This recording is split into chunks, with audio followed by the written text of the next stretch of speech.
So today is going to be just a simple get ready with me. I'm going to be using some of my favorite products, not necessarily favorite products of 2017, but simply some of my go-to products that have worked well for me throughout X amount of years and whatnot. So yeah, let's go ahead and get on into it. I'm going to be clipping my hair back so we get this oh so lovely look going on for us.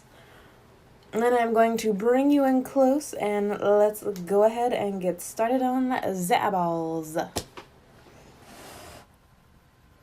Okay, so to first start off, I'm just going to go ahead and prime my eyes, and to do that, I'm just going to use the Sephora Gel Serum, go in with this, and when priming my eyes, I just do the tiniest dabby dab, and then pat it out. You want to make sure that you don't put too much product on your eye, because it'll cause creasing. And I just do this, one, because as you can see, I've got a lot of veins in my eyes. And I also do this so that the eyeshadow has a nice base. And I don't usually show it on camera because it would take too long. But once you put your concealer down, let it dry for a second, and then go ahead and set it with powder. But try and just give it a second to actually dry down first. And then once I feel like the concealer has dried down enough, I'm going to be going in with one of my favorite eyeshadow palettes. I really like Lorac eyeshadows quite a bit. They are one of my favorites as far as formula and everything goes. The palette I'm using today is one of my personal favorites. It's the Lorac Mega Pro 3. This was the one from 2016. The reason that I like it for me is that it's got a lot of kind of purpley mauve tones in this top row and then a little bit in the second row. And to me, it's just a very good kind of neutral palette where I could create any basic look that I like. And since I have green eyes, if I'm doing a simple look, eyeshadows that tend to have a little bit more of a purple undertone to them really make my color pop. So that's why I like them. But yeah, let's go ahead. And so even though I've let the concealer dry down, I'm still going to go in with this color right here, Crepe.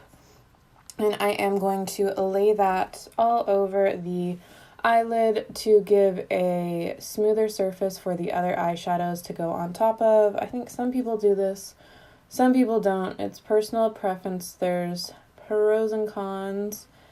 Not putting an eyeshadow like this all over your lid makes you get more pigment out of the eyeshadows, but I feel like I can get more creasing since I have really hooded lids if I do not pack a crap ton of color like this all over my eyelid. And creasing is not fun. Just in general, since I have pretty hooded eyes, I get creasing, so it's an uphill struggle for that. It's been nice because I've had 3 days of work off in a row, which is it's a good and bad thing. It's kind of like everything in life, but I've been kind of not a lazy bum because I shot a video yesterday and then shooting this one right now, but I've been trying to organize my closet and do the spring cleaning before spring actually kicks in. Okay, and then the next thing that we are going to do is I'm going to go in, what color for today? Let's go in with Dusty Mauve right here, which is kind of one of my favorite mauve transition colors. And I am just going to go ahead and I'm going to concentrate on putting it in the outer V of the eye, but really kind of spreading it all over. And actually, you know what? I think I'm going to take it all over because I haven't done a halo eye in a while. So I think I'm going to do that. And for those wondering, if you don't know what a halo eye is, it's where you have a concentration of color on the outside and inside of the eye. And then you've got a highlight going on the center of the eye right there. And I think that that is what I want to do today, since I haven't done it in a while. And since I have small eyes, I'm taking the color almost all the way up to my eyebrow. If not up to my eyebrow, if you have bigger eyes, you can bring that line down. But if I personally don't do that, then it makes it very hard to see the color. Okay, and once we have got that purple color kind of distributed and blended out all from the crease up, I'm just going to go in on a smaller fluffy brush, and we're going to go in with the color Violet Gray right here. And we're just going to take that in, still using a crease brush, but a smaller one.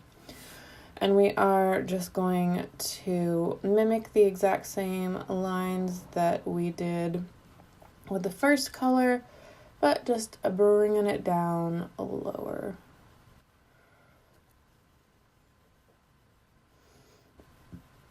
And when I'm doing the lower color and I'm working on the halo, at first I'll start by putting pigment on like the outer V, and then I'll put it on the inner V, and then when I'm blending is when I'll kind of connect them together.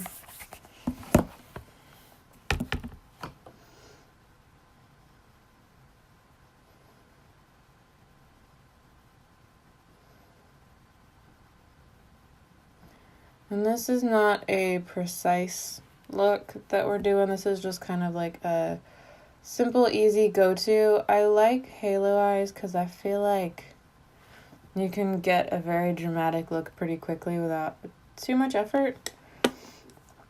And then the kind of the last dark color that we are going to go in with as I talk and stall while I find the brush I want to use, and while the camera tries to focus on me, come on camera, is going to be this color Eggplant right here.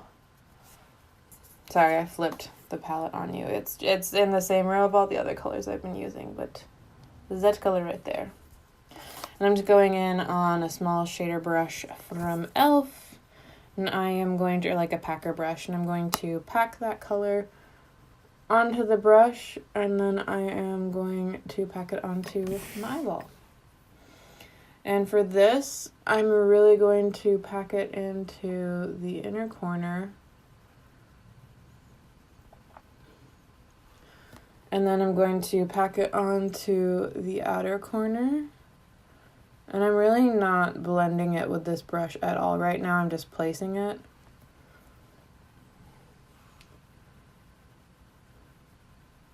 And for me, I'm going to take it a little bit above the crease, just like the tiniest bit, so that when my eye is open, you'll still be able to see the color. If you want to go for a little bit more of, you know, a subtle look, then just keep it on the lid and it'll keep it nice and subtle.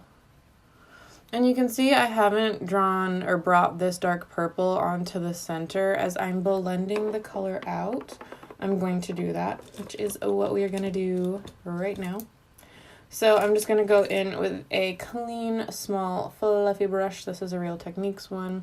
I'm not putting any product on it at first. I'm just going to go in with very small circular blending motions and blend the edges of that dark purple out into all the other purple colors. And since I'm bringing this dark purple up, you can tell everything's just kind of blending together and whatnot, but it's still going to be giving us a nice kind of graduated look. And then once that's kind of blended, I'm going to go back in with the dusty mauve color. So the first gray that we went in with, and I'm just going to go over kind of the lines of everything in like a super, super light-handed sweeping motion. And that's kind of the basis for the shadows that we're going to do. It's a really, I don't want to say messy, but kind of just like messy, blended, blown out look. If you want to keep it darker and more like faded up, then just keep your darker colors smaller. I happen to like how it looks when it's just kind of a big blown out smoky eyeball. But let's go ahead and add a pop of color onto the center to complete the upper part of the look. My only thing with this palette is that I love these 2 rows. I don't feel like they have enough light shimmers for me, because a lot of the shimmers in this I think can go darker than a lot of the mattes. And I like, when I'm doing a halo eye, I like the center color to be lighter than the mattes. I think that's kind of a general thing most people like. But let's play a little bit. Let's try. Cider might be too dark. It looks a little too dark in the pan, but let's see how cider looks on the eyeball.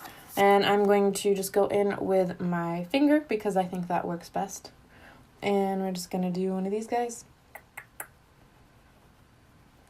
And then just tap it on.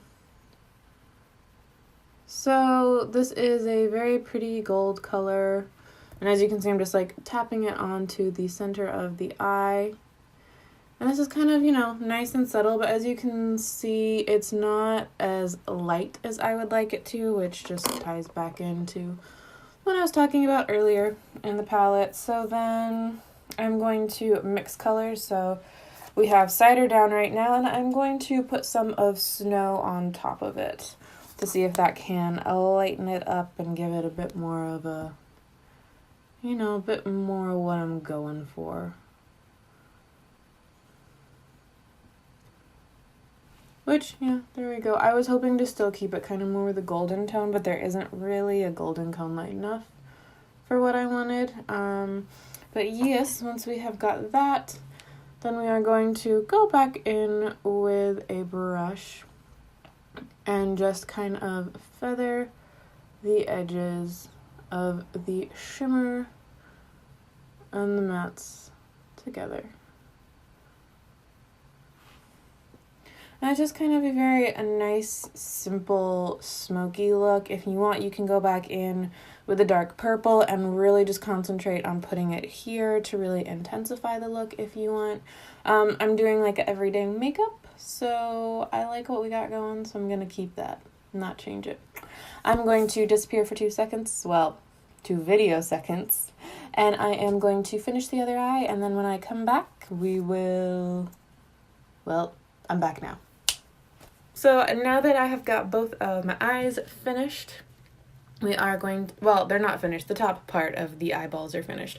We're going to go ahead and do foundation.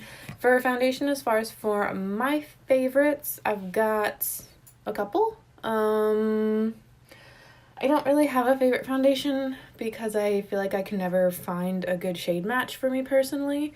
But I really like the Fenty one, but for days like today where it's a little bit dry and I want a dewy natural finish, then my favorite that I really like to use is actually,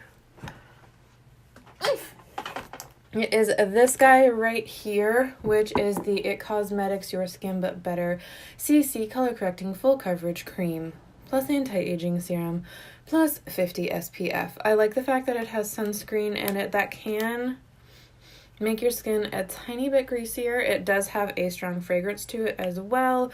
And even though this says full coverage, it's definitely not full coverage. You could build it up to a full coverage if you wanted, like you could with everything in this world.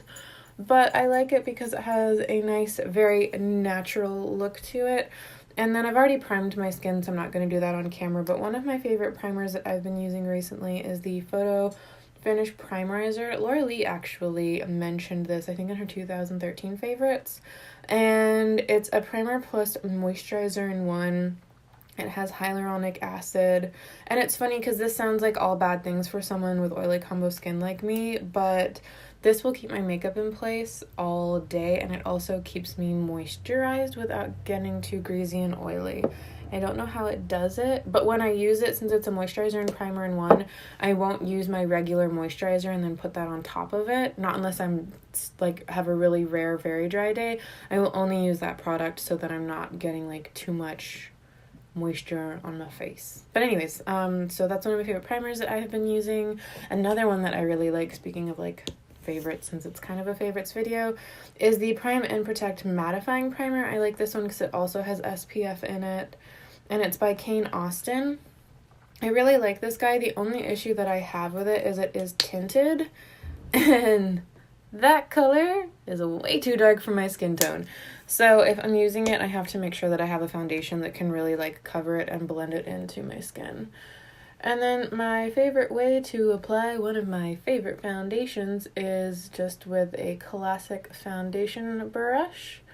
I feel like doing this helps give me some of the most like even coverage because it spreads it out nicely. It lets me get it in all of the cracks, and then going over with a sponge really just gives the full nice finish to it.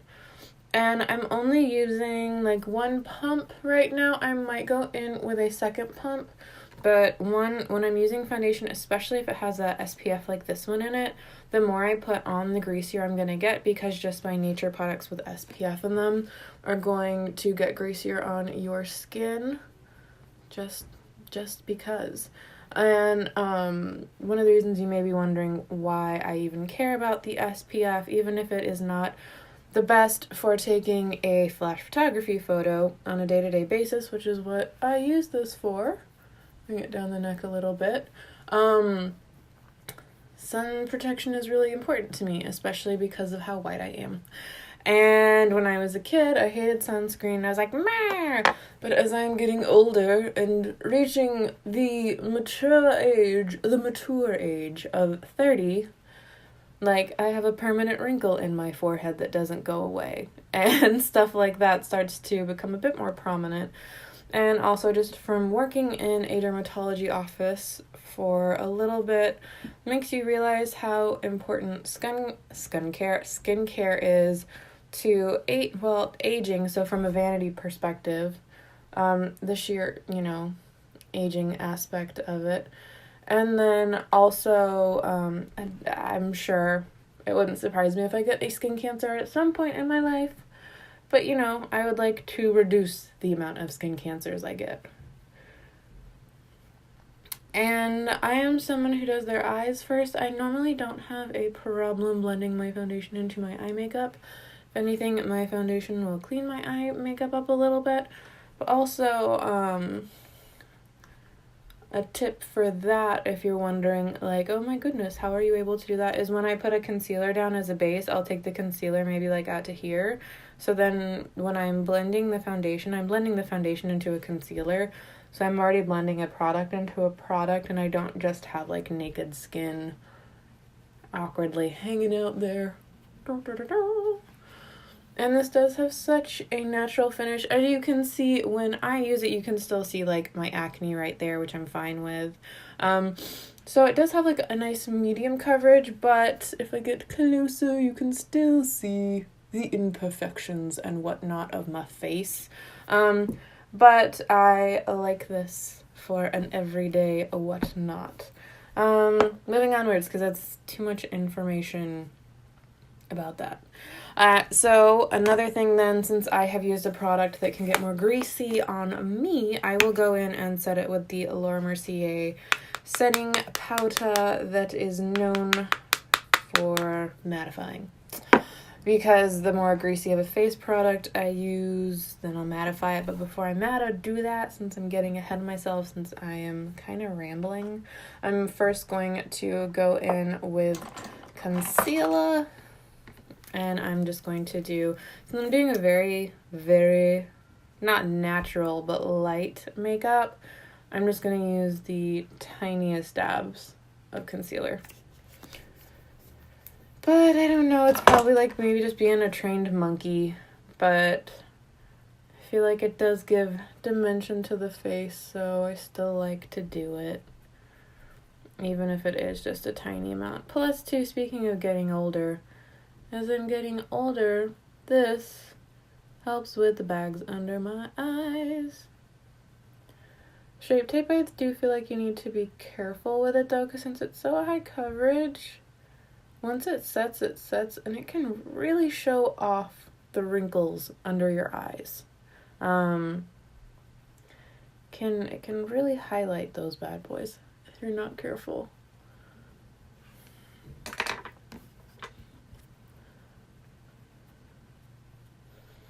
Okay, and so now that we have got that quickly blended out, we're going to go back into powder. And I think I just said this, but the reason that I like the Laura Mercier setting powder is because it mattifies. I'm not going to use it under my eyes because I think it can get too dry. It can get a little crepey. To be honest, with this concealer, I can get away with not setting it. Sometimes I actually think it looks better when you don't mix this powder with a setting powder.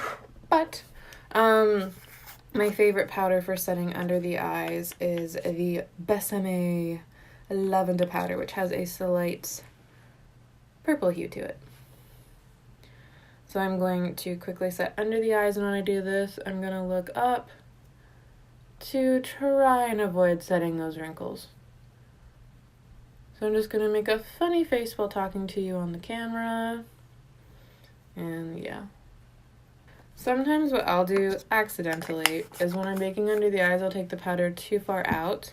So if I feel like I might have taken it too far out into the eyeshadow, I'll just go in with a big old fluffy brush and I'll buff the edges out a little bit. Okay, anyways, set the rest of the face now, since we've been talking about powders for far too long, with the Laura Mercier powder. Just, put it in I put it all over the face, to be honest. I'll primarily focus it in like my T-zone area, so chin, forehead, where I have my major breakouts.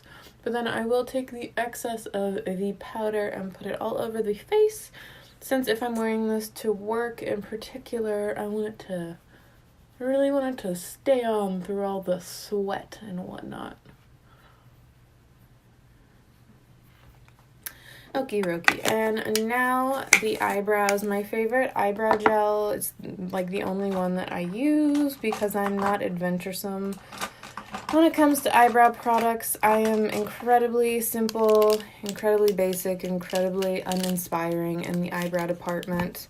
And that is the Sonia Kashuk eyebrow gel. I use I almost said black, and I was like, that would be horrible. I don't use a black eyebrow gel. I use the brown one. It has a nice kind of ashy tone to it almost. And I really like it because I feel like without using a pencil, especially if I'm just kind of doing my everyday makeup, it gives my brows a nice fullness to where I might have a couple holes in it, and then it also just holds them in a very nice shape. So there we go. Eyebrows are done. And let's go ahead and finish the eyes off really quickly. So to do that, I don't know. One of my favorite things to do when you've got a halo eye is to kind of match the halo underneath. So with that being said, I'm going to go in with the darkest color, the eggplant purple that we use to darken the upper part right here. And I'm going, oh goodness, excuse me.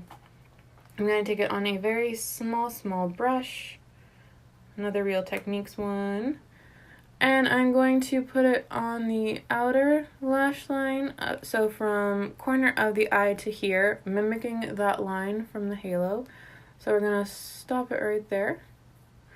And then we're going to do it on the inner as well. I'm not going to take it into the tear duct because for me personally, when I start packing on eyeshadow in the tear duct, it just gooks up in the tear duct. If I'm doing like a specific look, I'll put it there. But if I'm going to be wearing my makeup for 8 hours, I won't do it because I know it's not going to last. So I'm just going to kind of do that. Go ahead and do both eyes. And then to kind of buff that out a little bit, we are going to go in with a pencil brush. This is the e.l.f. pencil brush. We're going to go in with the violet gray color right here. And we're going to just smudge out ever so gently that purple color. I really like halo eyes that are messy looking. I don't know why. They just call to me. You may think I look like I've been punched in the face, but I really I don't like looking like I've been punched in the face. But I feel like once you put on like eyeliner, like tight line, do waterline, and lashes, the whole thing comes together. And I feel like it really makes my eye shape and my eye color pop when I do this look. So it's kind of like a favorite look with my favorite products. But anyways, once we have got the purple, you know, smudged out, and we've got the smudgy thing going on, we are going to go in with another small brush of your choosing. I don't have a particular small brush that I recommend you use, whichever one you like. This is the e.l.f. smudge brush that I'm going to go in with. And I am going to go in with first the gold cider color, and we're literally going to mimic exactly what we did on the top part of the eye, on the bottom part of the eye. So I'm going to at first put the gold down and just kind of, you know, press and blend it into the purple. And then to lighten it up, we will go back in with the lighter color that we used, which was this white color snow. Okay, and now that we have got that done, we are going to do a quick little brow bone highlight. I'm just going to use the same brush, since the last color we had on it was snow, and I'm just going to, normally I'll do more of a matte, but for this, you know what, let's do a little bit of a shimmer for an under the brow bone highlight. And as you can see, one of the things I love about Lorac eyeshadows is I think they're very pigmented and very blendable. They do have a lot of kickback, fallout, so if you don't like that, I don't think you'll like these guys, but I'm perfectly fine with it, and I like it because I like the color that they give me.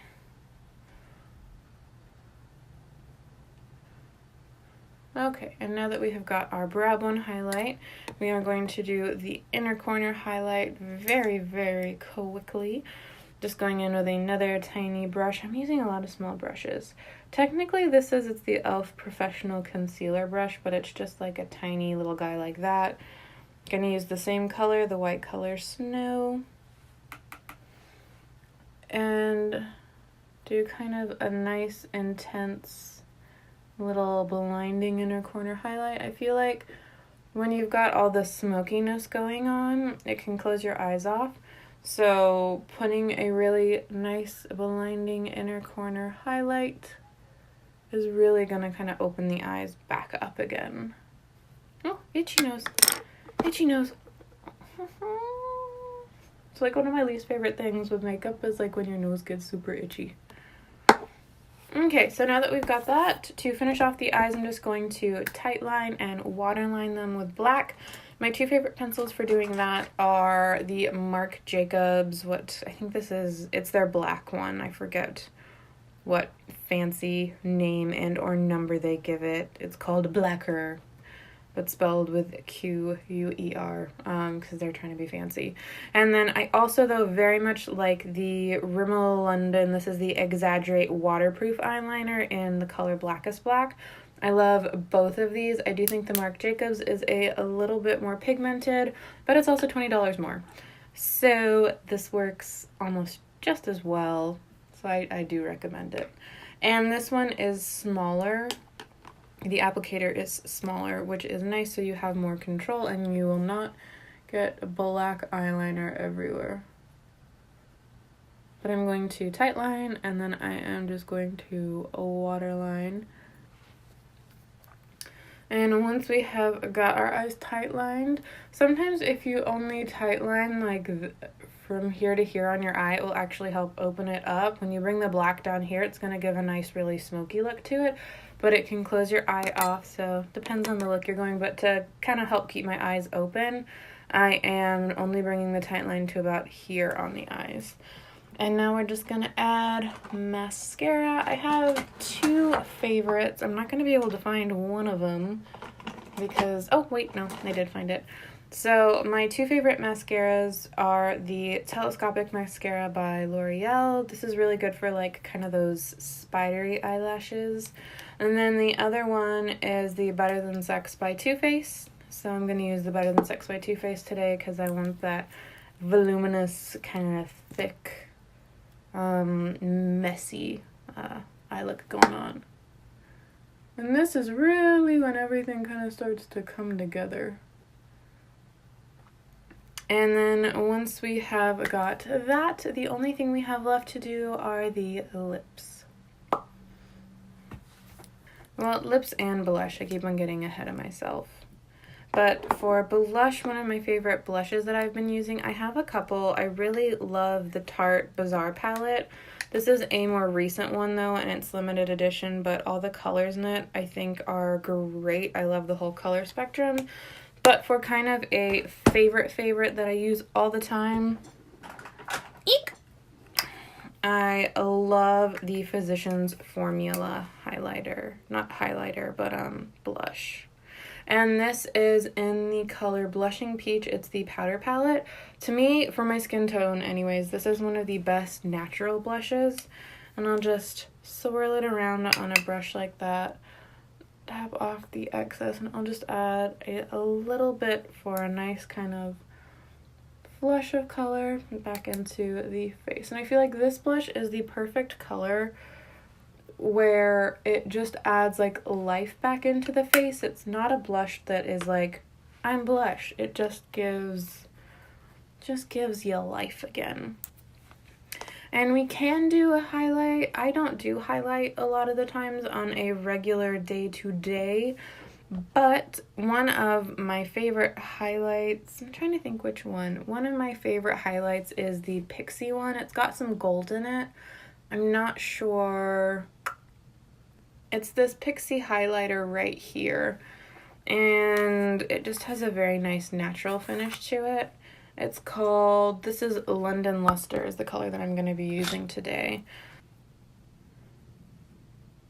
You can kind of see that with the lighting. I'm not going to put on a lot, but it just gives a very nice natural sheen. Okay, and now I can actually say that the last thing that we need to do are the lips. Sorry I've been so scattered and like all over the place in this video, but for the lips, one of my hands down favorite liquid lipsticks that is a nude is the ColourPop Ultra Satin in the color Little Stitches. Looks like this. For me, it's just one of those colors that's like my perfect nude. And it does have a bit more, like a slight peach to it. I like it though, because it prevents it from just kind of my lips blending into the rest of my face. But the formula on it is great too, because the color will last almost all day and it doesn't dry out completely. So when your lips are dry like mine, even then it still is really pretty. And then once we have our lipstick on, it is time to go ahead and set the face. I don't necessarily have a favorite setting spray, but I'm going to use the Urban Decay All Nighter. I like this because it does keep your makeup looking nice, but sometimes I feel like it does make me look a little bit oily.